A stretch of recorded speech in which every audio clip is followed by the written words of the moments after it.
코스피가 장중 상승 전환하면서 5천선 안착을 시도하는 가운데 코스닥은 1000선 위에서 순항 중입니다.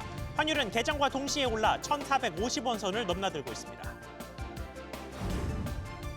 도널드 트럼프 미국 대통령이 돌연 한국 관세를 다시 높이겠다고 밝혔습니다. 우리 정부는 김정관 산업통상부 장관을 미국에 보내 대응책을 찾기로 했습니다.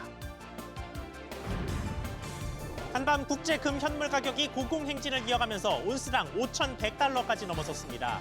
금 은값 역시 고점을 높이면서 120달러 인근까지 올랐습니다.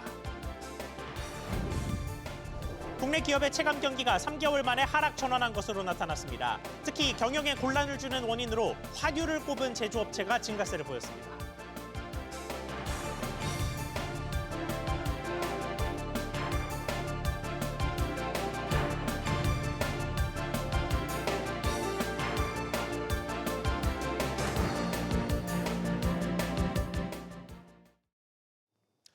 여러분 안녕하십니까? 아침 출근길부터 미국에서 당혹스러운 소식이 전해졌습니다. 도널드 트럼프 미국 대통령이 갑자기 우리나라 관세를 다시 높인다고 밝힌 건데 오늘 뉴스에서 관련 소식 자세히 짚어보겠습니다. 일단 본격적인 소식 보기 전에 문제의 조치를 소화하고 있는 우리 증시 상황부터 보겠습니다. 김종윤 기자. 네, 김종윤입니다. 네, 코스피가 우려했던 대로 하락 출발하기는 했는데 금세 반등에 성공했습니다. 네, 코스피는 개장 후 4,890까지 내려오기도 했지만 낙폭을 줄이더니 이내 장중 5천선을 회복했습니다. 코스닥도 1,054로 하락 출발했지만 1,081을 찍고 1,070선에서 상승세를 유지하고 있습니다. 코스피에서 기관만이 1,900억 원 이상 순매수하며 지수 상승을 주도하고 있습니다. 반면 외국인과 개인은 각각 44억 원과 1,500억 원 넘게 순매도하고 있습니다. 29일 4분기 실적 공개 기대감에 삼성전자는 2% 가까이, SK하이닉스는 5% 이상 올랐습니다. 반면 트럼프발 관세 폭탄 직격탄을 맞은 현대차와 기아는 초반 급락하다 하락폭을 줄이고 있습니다. 정부가 원전 2기를 계획대로 건설하기로 하면서 한전기술 등 원전주는 동반 상승세입니다. 휴머노이드 로봇과 맞물려 전고체 배터리 수요 기대로 에코프로는 52주 신고가입니다. 트럼프발 관세 불확실성에 달러원 환율은 어제보다 9.45원 오른 1,450원에 개정한 뒤 1,440원 후반에서 거래되고 있습니다. 네, 지금 미국도 내부 변수가 사실 만만치 않은데 간밤에 뉴욕 증시는 어땠습니까? 다우지수는 300포인트 넘어 0.64% 상승했고 나스닥과 S&P 500 지수도 각각 0.43%와 0.5% 올랐습니다. 애플은 이번 주 실적 발표를 앞두고 JP모건의 예상외 실적 전망에 3% 가까이 올랐습니다. 마이크로소프트는 새로운 AI 칩 공개로 엔비디아 의존도 줄이기에 들어가자 0.9% 오른 반면 엔비디아는 0.6% 떨어졌습니다. 테슬라는 무료 주행보조 오토파일럿 중단 후 구독 전환에 따른 수익성 악화 우려에 3% 급락했습니다. SBS 비즈 김정윤입니다. 이어서 문제의 상황 짚어보겠습니다. 도널드 트럼프 대통령은 무역 합의를 통해 15%로 낮췄던 우리 관세를 합의 이전인 25%로 되돌리겠다고 밝혔습니다. 그 이유가 뭔지 일단 짚어보겠습니다. 이한승 기자. 네, 이한승입니다. 네, 우선 트럼프 대통령이 정확히 어디를 통해서 무슨 메시지를 냈습니까? 네, 트럼프 대통령은 자신의 소셜미디어를 통해 한국산 제품에 대한 상호 관세를 15%에서 25%로 인상한다고 밝혔습니다. 그러면서 자동차와 목재, 의약품을 비롯해 기타 모든 상호 관세라고 지칭했습니다. 트럼프 대통령은 미국은 합의된 대로 신속하게 관세를 인하해왔고 상대국들도 같은 조치를 취할 것으로 기대한다고 말했습니다. 결국 상대국인 한국이 미국과 달리 합의를 이행하지 않아 지난해 체결한 무역 합의 이전 수준으로 관세를 되돌리겠다는 건데요. 관세 인상 시점에 대한 구체적인 언급은 없었습니다. 네, 그런데 우리한테 무슨 책임이 있다는 겁니까? 우리 국회에 책임이 있다는 게 도널드 트럼프 대통령의 주장입니다. 트럼프 대통령은 한국 입법부가 한국과 미국과의 합의를 지키지 않고 있다면서 왜 한국 입법부는 합의를 승인하지 않았는가라고 물었습니다. 여기에서 말하는 승인은 한국이 미국에 약속한 투자를 이행하기 위해 국회를 거쳐야 하는 특별법, 이른바 대미투자 특별법을 의미하는 것으로 보입니다. 최근 원화 약세가 계속되면서 한국 정부가 올해부터 이행하기로 한 연 200억 달러 규모의 대미투자 시점을 미룰 수도 있다는 관측이 나오자 트럼프 대통령이 관세를 이용한 압박에 나선 것으로 풀이됩니다. SBS 비즈 이한승입니다. 트럼프 대통령의 이런 갑작스러운 압박에 우리 정부는 분주하게 움직이고 있습니다. 청와대는 대책회의를 열고 산업장관은 워싱턴으로 향합니다. 김환진 기자. 네, 청와대입니다. 네, 일단 청와대 입장은 뭐고 어떻게 움직이고 있습니까? 네, 청와대는 트럼프 대통령이 SNS에 글을 게시하고 1시간 정도 지나서 입장을 내놨는데요. 미국 정부의 공식적인 관세 인상 통보나 세부 내용 설명은 없었다고 밝혔습니다. 청와대는 오전에 김용범 정책실장이 관계부처 회의를 열어 사태를 파악하고 대책을 논의한다고 알렸습니다. 또한 방산수출 관련해 캐나다에 방문 중인 김정관 산업통상부 장관이 미국 워싱턴 DC에 급히 이동해 하워드 러트닉 상무장관을 만날 것이라고 전했습니다. 네, 그러면 주무부처와 국회는 어떻게 움직이고 있습니까? 네, 재경부는 우리 국회의 법안 논의 상황을 미국 측에 설명하면서 소통할 것이라고 밝혔습니다. 오늘 오후 예정된 경제부총리, 국회 재정경제기획위원장 면담에서 대미투자 특별법에 대한 국회 협조를 요청할 계획이었다고도 설명했는데요. 국회 재경위 여당 간사인 정태호 민주당 의원은 입법 지원 관련해 미국에서의 실무적 어필을 받은 바 없고 한미 합의에 법안 통과 시점도 없었다며 정상적 절차로 진행 중이었다고 강조했습니다. 그러면서 숙려 기간이 지나면 당연히 심의에 돌입할 예정이라고 표현했는데요. 국회 재경위원장인 이미자 국민의힘 의원은 한 매체 유튜브에서 한미 관세 관련해 국민 재정 부담이 너무 크기 때문에 해당 부분에 대해서는 비준을 거쳐야 한다고 말했습니다. 국민의힘은 트럼프 대통령의 관세 인상 압박에 대해 정부와 여당이 국회 비준 동의를 무시한 결과라고 비판했습니다. SBS 비즈 김한진입니다. 이번 트럼프 변수는 하루 이틀로 끝나지 않을 것으로 보이는 만큼 변곡점이 생길 때마다 분석 보도하겠습니다. 다음으로는 이런 변수에도 순항하고 있는 우리 금융시장 관련 소식들 보겠습니다. 증시가 연일 급등하면서 빚을 내서라도 투자금을 더 늘리는 이른바 빚투가 다시 늘어나고 있습니다. 이런 가운데 증권사들도 금리 우대 경쟁에 나서면서 과열 우려도 제기되는 모습입니다. 최윤하 기자. 네, 최윤아입니다. 네, 일단 빚투의 추세는 어떻습니까? 네, 투자자가 증권사에서 빌린 뒤 아직 갚지 않은 돈을 의미하는 신용거래융자 잔고가 30조 원 돌파를 눈앞에 두고 있습니다. 지난해 말 27조 원대였던 신용거래융자 잔고는 지난 20일 처음으로 29조 원대를 넘어섰습니다. 그 다음 날인 21일에는 29조 821억 원으로 새 기록을 쓰기도 했습니다. 신용거래융자 잔고는 주가 상승을 기대하는 투자자가 많을수록 늘어나는 경향을 보여왔는데 최근 상승장과 비례해 증가세를 보이고 있는 겁니다.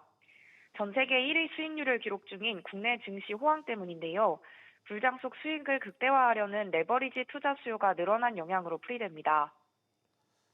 네, 그러면 이 와중에 증권사들의 금리 우대 경쟁은 어떤 식으로 이루어지고 있습니까? 네, 신용거래 이자율을 연 3.9에서 4.9% 수준으로 낮추며 공격적 움직임에 들어갔습니다.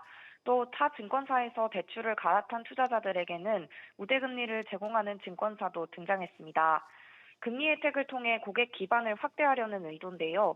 다만 빚을 내서 고수익을 내더라도 대출이 담보로 잡히기 때문에 주식 하락 시 담보 가치 부족으로 보유 증권이 강제로 처분될 위험이 있습니다. 이렇게 되면 주가가 더 하락하고 투자자들의 비투 심리를 자극할 수 있어 일부 우려의 목소리가 제기됩니다. SBS 비즈 최윤아입니다. 이렇게 국내 증시의 급등세 속에서 지난 몇 년간 국장보다는 해외 투자에 자금을 집중했던 국민연금도 돌아왔습니다.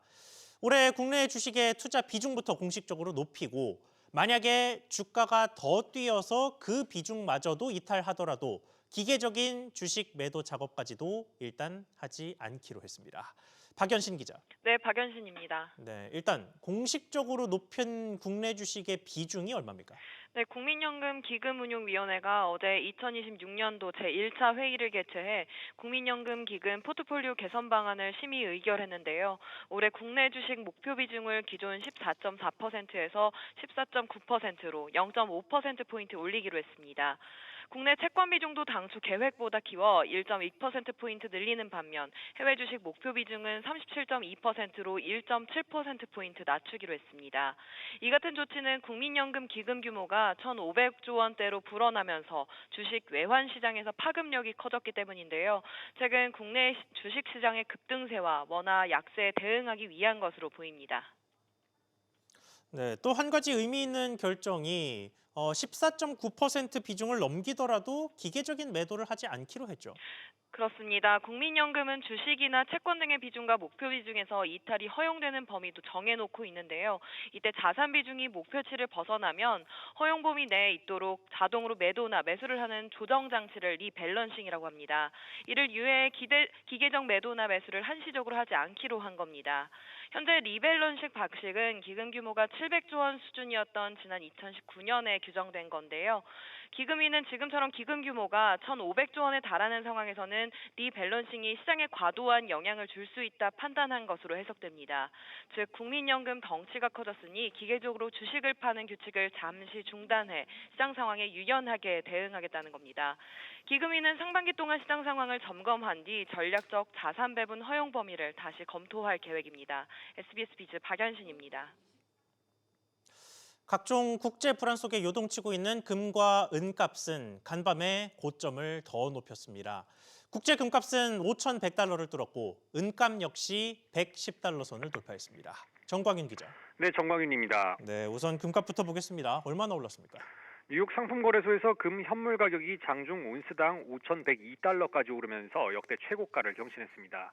금 선물 가격도 5,000달러를 넘기면서 정규장에서 2.1% 오른 5,082달러로 마감했습니다. 연초부터 그린란드, 베네수엘라, 이란 등 지정학적 불안감이 고조된 데다 미 달러화 가치가 넉 달 만에 최저 수준으로 떨어지면서 금값 상승세에 불이 붙은 건데요. 금값은 지난해 연간 64% 급등한 뒤 올해 들어서도 이미 17%나 추가 상승했습니다. 연말까지 더 오를 것이라는 전망들이 나오는데 소시에테 제네랄은 온스당 6,000달러를 제시했고 골드만삭스는 예상치를 기존 4,900달러에서 5,400달러로 상향 조정했습니다. 네, 그리고 은값의 흐름은 어땠습니까? 네, 은 현물 가격도 장중한 때 10% 넘게 올라 온스당 117달러 선을 넘기며 역대 최고가를 기록했습니다. 금 가격이 큰 폭으로 오르자 상대적으로 저렴한 은 투자로 눈을 돌리는 경우가 늘었고 산업용 수요도 확대됐다는 분석입니다. 국내에서도 은 투자에 대한 관심이 커지고 있는데요. 신한은행 실버뱅킹 잔액은 지난 23일 기준 총 3,463억 원으로 1년 사이 7배 넘게 불어난 것으로 집계됐습니다. 지난해 9월 말 1,000억 원을 돌파한 뒤 석 달 만인 12월에 2,000억 원을 넘겼고 이후 한 달도 안 돼 3,000억 원을 웃돌고 있는 겁니다. 전문가들은 은 시장이 금보다 규모가 작고 투기적 수요에 따른 변동성에 취약하다는 점을 지적하고 있습니다. 이와 관련해 스위스 자산관리은행 율리우스 베어는 금과 다르게 달러 약세 등 일반적인 요인으로는 은가 움직임을 완전히 설명할 수 없다고 경고했습니다. SBS 비즈 정광윤입니다. 국내 투자자들의 또 다른 중요한 자산이죠. 부동산 소식도 보겠습니다. 부동산 시장은 투자자와 실수요자가 혼재돼 특히나 수요자의 인생을 파탄내는 불법 행위가 많이 발생합니다. 정부가 이런 문제에 감독을 전담할 부동산 감독원을 설치하고 운영할 준비에 속도를 내는 것으로 나타났습니다. 김성훈 기자. 네, 김성훈입니다. 네, 현재 논의가 어떻게 진행되고 있습니까? 네, 국무조정실은 어제 부동산 감독원 신설과 운영에 관한 연구 용역 모집에 나섰습니다. 앞서 정부는 지난해 10월 15일 주택시장 안정화 대책을 발표하면서 전세 사기와 가격 띄우기 등 부동산 불법행위 근절을 위해 새로운 부동산 거래 감독기구 설치를 예고한 바 있는데요. 현재 국토부와 금융위, 국세청, 경찰청 등 여러 부처로 흩어진 감독 기능을 국무총리 직속 전담기구로 모아 대응력을 높이겠다는 취지입니다. 현재는 범부처 부동산 감독 추진단이 기구 출범을 준비 중인데 관련한 연구를 외부에 맡기며 준비에 속도를 내겠다는 구상입니다. 연구는 일단 6월 말까지 진행될 예정입니다. 네, 그러면 구체적으로 어떤 부분들을 연구하는 겁니까? 네, 기구 출범 이후 바로 성과를 낼 수 있도록 조직 운영 전반에 대한 사전 준비 성격의 과제들을 연구하게 됩니다. 조직의 목표와 성과 지표를 만들고 효율성과 전문성을 강화할 수 있는 인력 구성과 운영 계획을 마련하는 내용이 연구 과제에 담겼습니다. 또 부동산 감독원에선 불법 행위에 신속 대응할 수 있도록 특별 사법경찰 형태로 수사 조직도 운영될 예정인데요. 관련해 현재 부동산 불법 행위에 대한 제재 현황을 분석하고 해외 사례도 연구할 예정입니다. 추진단은 부동산 감독원 설치를 위한 법안 제정을 준비 중이며 공청회 등을 거쳐 올해 안에 출범을 목표로 하고 있습니다. SBS 비즈 김성훈입니다. 이어서 우리 기업들 소식입니다. 반도체를 비롯한 제조업 수출이 호황인 가운데 서비스업 등 연말 특수가 끝난 기업들의 체감 경기가 나빠진 것으로 나타났습니다. 특히 고환율을 어려움의 이유로 꼽은 기업이 적지 않았습니다. 정대한 기자. 네, 정대한입니다. 네, 체감 경기가 전반적으로 봤을 때 어느 정도나 뒷걸음질 쳤습니까? 네, 한국은행이 오늘 발표한 1월 기업 경기 조사에 따르면 이달 전산업 기업 심의 지수 CBSI는 전월보다 0.2포인트 내린 94.0으로 집계됐습니다. CBSI는 경제 전반에 대한 기업들의 심리를 산출한 지표인데요. 반도체 수출 호황과 연말 특수로 인해 작년 11월과 12월에 2달 연속 올랐지만 이번 달에는 소폭 하락하면서 경기 전망이 악화됐습니다. 산업별로 보면 제조업은 생산과 수주가 늘면서 전월보다 2.8포인트 상승한 97.5로 나타난 가운데 서비스업 등 비제조업은 자금 사정 등이 악화하면서 2.1포인트 하락했습니다. 한은은 제조업의 경우 1차 금속과 기타 기계장비 업종이 개선됐지만 비제조업은 연말 계절적 요인이 소멸되면서 악화했다고 설명했습니다. 네, 그러면 환율 문제를 거론한 기업은 얼마나 됐습니까?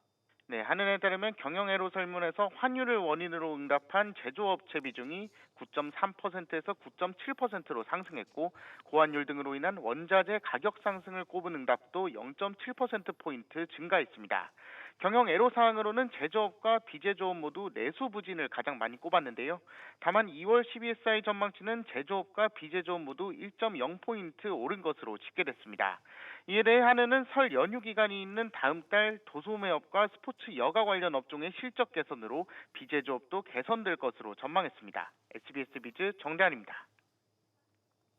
부실 기관으로 지정돼 예별 손해보험으로 이름을 바꾼 MG손해보험의 인수전에 하나금융지주와 한국투자금융지주가 뛰어들었습니다. 국내 굴지의 금융지주들뿐 아니라 미국계 사모펀드까지 참여하면서 매각에 청신호가 켜졌다는 평가입니다. 신다미 기자. 네, 신다입니다. 네, MG손보가 벌써 6번째 매각을 시도하게 됐습니다. 네, 그렇습니다. 예금보험공사는 지난 23일까지 진행한 예별손보 공개 매각을 위한 예비 입찰에 총 3개사가 인수의향서를 제출했다고 밝혔습니다. 여기에 금융지주사인 하나금융과 한국투자금융 그리고 미국계 사모펀드인 JC플라워가 입찰했는데요. 하나금융은 은행 부문의 수익이 91.3%로 5대 금융지주 중 가장 높은 은행 의존도를 보이고 있습니다. 이미 하나손해보험을 소유하고 있지만 시장 영향력은 낮은 편이라 비은행 사업 포트폴리오를 강화할 필요가 있는 상황인데요. 한투금융도 앞서 BNP 파리바 카디프 생명과 롯데손해보험을 인수 검토하는 등 사업 다각화에 높은 관심을 보이고 있습니다. JC플라워도 지난 2024년 MG손보의 3번째 공개 매각에 참여해 출사기간 연장을 요청하는 등 높은 관심을 보였지만 결국 본입찰에는 참여하지 않았습니다. 네, 앞서 매각이 계속해서 무산되는 과정에서 우여곡절도 참 많았습니다. 네, 그렇습니다. 예금보험공사는 지난 2022년 4월 MG손보가 부실금융기관으로 결정된 이후 수차례 공개 매각을 추진해왔지만 매번 무산돼 왔습니다. 이후 금융당국은 MG손보의 가교보험인 예별손보를 세우고 매각 추진과 계약 이전을 병행하는 전략을 추진해왔는데요. 아직은 예비 입찰인 만큼 하나금융과 한투가 본입찰까지 인수 레이스를 완주할지는 지켜봐야 한다는 의견도 나옵니다. 예보는 이달 말까지 결격 사유가 없는 곳을 예비 인수자로 선정하고 약 5주간의 실사와 본입찰 참가 기회를 제공합니다. 본입찰은 예비 인수자의 실사 이후 오는 3월 말까지 추진될 예정입니다. SBS 비즈 신다입니다. 억대의 성과급을 결정하면서 근로자들의 부러움과 시장의 관심을 크게 받았던 SK하이닉스가 성과급을 퇴직연금에 적립하는 제도를 처음으로 시행합니다. 그런데 첫 시행에서부터 직원의 약 80%가 퇴직연금 적립을 신청한 것으로 확인됐습니다. 단독 취재한 기자 연결해 보겠습니다. 박규준 기자. 네, 박규준입니다. 네, 성과급을 퇴직연금에 넣을 수 있게 된다는 소식 저희가 앞서 전해드린 바 있는데 신청자가 상당했군요. 그렇습니다. SK하이닉스 직원 약 80%가 성과급 일부를 퇴직연금 DC형에 적립하기로 한 걸로 파악됐습니다. 회사가 지난주까지 직원에게 1년에 한 번 연봉의 일정 비율을 받는 이 초과이익 분배금, PS의 퇴직연금 적립 여부를 선택하도록 한 결과인데요. SK하이닉스는 근속 연수가 길수록 퇴직연금 적립 비율도 올렸는데 근속 10년 이하는 성과급의 10%, 20년 이하는 20%, 30년 이하는 30%, 이 30년 초과는 50% 적립입니다. 상대적으로 장기 근속자일수록 이번에 적립 신청 비율이 더 높았던 것으로 전해집니다. 압도적 인원이 이렇게 퇴직연금 적립을 택한 건 절세 혜택 요인이 커 보이는데요. 성과급을 급여 통장으로 받게 되면 최저 6에서 최대 45%의 근로소득세율이 적용되지만 퇴직연금으로 받게 되면 2에서 20%인 퇴직소득세율이 적용되기 때문입니다. 회사는 직원들에게 퇴직연금으로 적립을 하면 평균 세율이 10% 이내로 예상된다고 설명하고 있습니다. 네, 그러니까 결국 절세를 위한 선택이었다는 거군요. 실제로 성과급의 지급은 언제입니까? 네, 다음 달 5일 이 초과이익 분배금 PS가 지급될 예정입니다. 이번 PS는 1인당 억대 금액으로 전망이 되는데요. SK하이닉스 노사가 이번 PS 지급분부터 기본급의 1000%라는 한도를 폐지하고 전년도 영업이익의 10%를 성과급 재원으로 삼아 지급하기로 했기 때문입니다. 반기별로 지급하는 생산성 경력금 PI 같은 경우에는 실적 발표 다음 날인 오는 30일 지급이 되는데 기본급의 150% 지급이 사실상 확정입니다. SBS 비즈 박규준입니다. 넥슨의 모바일 인기 게임 메이플 키우기 논란의 파장이 커지고 있습니다. 최근 저희가 보도한 속도 조작 의혹에 이어서 유료 아이템 확률까지 조작됐다는 의혹이 제기되자 결국 넥슨 코리아 공동대표가 직접 고개를 숙였습니다. 담당자를 해고하겠다는 이례적인 카드까지 꺼내 들었습니다만 꼬리 자르기 아니냐는 지적도 나오고 있습니다. 안지혜 기자. 네, 안지혜입니다. 네, 우선 대표이사들이 직접 고개를 숙였다고요. 그렇습니다. 강대현, 김정욱 넥슨코리아 공동대표는 어제 저녁 홈페이지 공지를 통해 지난 11월 6일부터 한 달간 어빌리티 옵션 최대 수치가 안내한 대로 등장하지 않았다면서 담당 부서에서는 12월 2일에 이를 발견하고 안내 없이 수정 패치를 진행했다고 설명했습니다. 어빌리티 옵션은 게임 속 캐릭터에 붙는 추가 능력치로 유료 결제가 필요한 사항인데요. 문제는 게임 출시 이후 약 한 달간 아무리 능력치를 재설정해도 붙을 수 있는 스펙의 최대 수치가 뜨지 않았다는 점입니다. 이에 이용자들이 문제 제기를 했지만 담당 부서는 지난해 말 이 같은 오류를 발견하고도 유저들에게는 별다른 안내 없이 수정한 것으로 나타났습니다.